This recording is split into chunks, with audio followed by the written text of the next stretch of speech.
আমাদের সাথে ভারতের এক্সট্রাডিশন ট্রিটি আছে। সেই এক্সট্রাডিশন ট্রিটি অনুযায়ী ভারতে যদি কোনো আমাদের কনভিক্টেড মানুষ থাকেন, উনি সাবেক প্রধানমন্ত্রী হন আর যাই হন না কেন, ওনার এক্সট্রাডিশন বা প্রত্যার্পণ আমরা চাইতে পারি।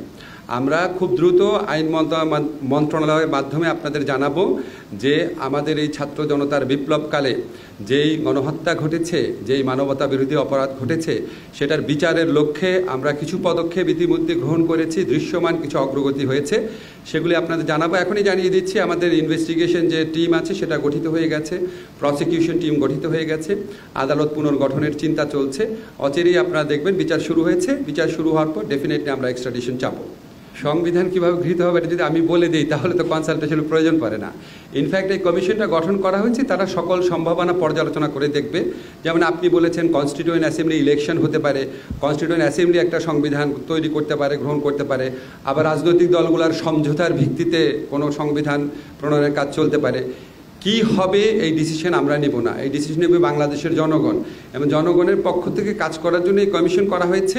কমিশনে যতভাবে পারা যায় সমাজের সকল অংশের মতামতের প্রতিনিধিত্ব করা হবে এবং আশা করা হবে, আমি সকল অংশের মতামত বলতে সুস্পষ্টভাবে ক্লিয়ার করতে চাই, যারা গণহত্যাকারী ছিল, যারা মানবতা বিরোধী অপরাধ করেছে, আমাদের প্রায় অন্তত 1000 মানুষকে হত্যা করেছে, আরও অনেক অনেক অনেক মানুষকে গুরুতর আহত করেছে, চক্ষুহীন করেছে, এবং যারা বিচারের ভয়ে পালিয়ে বেড়াচ্ছে, তাদের সাথে কোনো আলোচনা হবে না।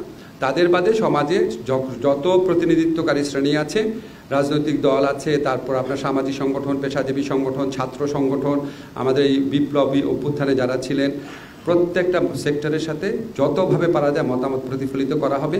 এবং এই কাজটা ঠিক কিভাবে হবে সেটাও আমরা ডিকটেট করতে চাই না, এটা কমিশনের মাধ্যমে ঠিক করা হবে। এখন আমরা যখন কাজ শুরু করব, আমরা এই কমিশনগুলোর উপর জনগণের মালিকানা প্রতিষ্ঠা করার জন্য জনগণের সকল সেকশনের সাথে আলাপ করব। প্লাস আপনাকে বলেছি রাজনৈতিক দলগুলোর সাথে আলাপ করব। ওই কমিশনগুলো ঠিক ওইভাবে আলাপ করে নাই। আমরা একটা জনগণের মালিকানা প্রতিষ্ঠা করতে চাই, যাতে পরবর্তীকালে সুষ্ঠু নির্বাচনের মাধ্যমে যে সরকার আসবে সেও এটার মধ্যে এক ধরনের মালিকানা অনুভব করে এবং এটা কন্টিনিউ করে। বাস্তবায়ন, আপনি সত্যি খুব ভালো প্রশ্ন করেছেন। বাস্তবায়ন তো অনেক বড় চ্যালেঞ্জ। একটা ডকুমেন্ট প্রডিউস করাচ্ছে, বাস্তবায়ন অনেক বড় চ্যালেঞ্জ। এই চ্যালেঞ্জটা মোকাবেলায় সবাইকে সহযাত্রী করার জন্যই আমরা এই কনসালটেশন প্রসেসটা শুরু করব।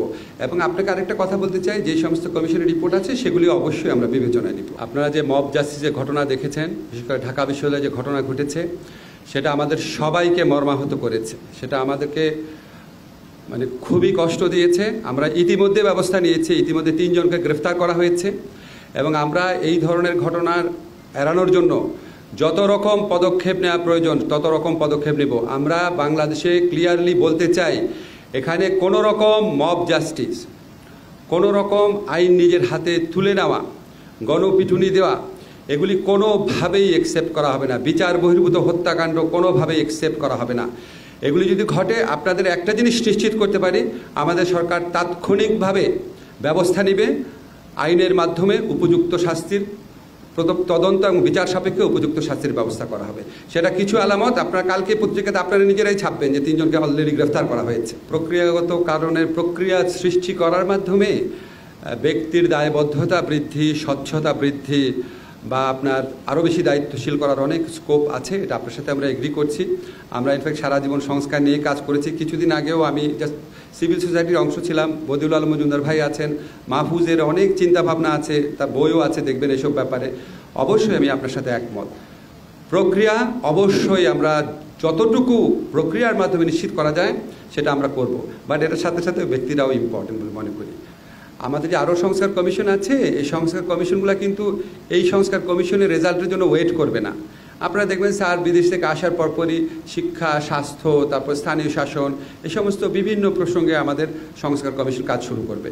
আর সংস্কার কমিশনের প্রস্তাবের ভিত্তিতে কিছু কিছু প্রস্তাব থাকবে আমরা তাৎক্ষণিকভাবে করতে পারবো, কিছু কিছু প্রস্তাব থাকবে মধ্যমেয়াদী, কিছু কিছু থাকবে দীর্ঘমেয়াদী, কিছু কিছু হয়তো প্রস্তাব থাকবে হয়তো যেটা আগামীতে নির্বাচনে বিজয়ী সরকারের জন্য থাকবে।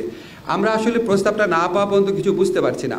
তবে মানে কিছু বুঝতে পারছি না মানে ক্লিয়ারলি আপনাকে বলতে পারছি না ঠিক কোনটা কতদিন হবে, কারণ আমি তো জানি না এখানে কী সুপারিশে আসছে। তবে আপনাকে একটা জিনিস বলতে চাই, এমনি এটা খুব আপনাদের রেলিভেন্ট মনে হতে পারে, এমনি আমাদের মধ্যে এই আলোচনাটা হয়েছে। আমাদের মাননীয় প্রধান উপদেষ্টা উনি ফিরে আসার পর আমরা নির্বাচন কমিশন পুনর্গঠনের চিন্তা করব। তারপর একটা স্টেজে এরপরে, কারণ আপনারা জানেন নির্বাচন কমিশন ছাড়া আমরা ভোটার তালিকা আপডেট করার কাজ শুরু করতে পারি না। এরপরে ভোটার তালিকা আপডেট করার চিন্তা করব। মানে আমাদের কর্মকাণ্ডের মাধ্যমে আপনারা বুঝতে পারবেন আমরা শুধু সংস্কার ভাবনায় নিজেদেরকে আবদ্ধ রাখবো না, তার সাথে সাথে রিয়েল অ্যাকশন যেটা সুষ্ঠু অবাধ নির্বাচনের জন্য, রাষ্ট্র সংস্কারের জন্য, ফ্যাসিবাদী শাসন ব্যবস্থার সম্ভাবনা বিলোপ করার জন্য যেই সমস্ত প্র্যাকটিক্যাল কাজ আছে সেটার কাজগুলো আমরা পাশাপাশি করতে থাকবো।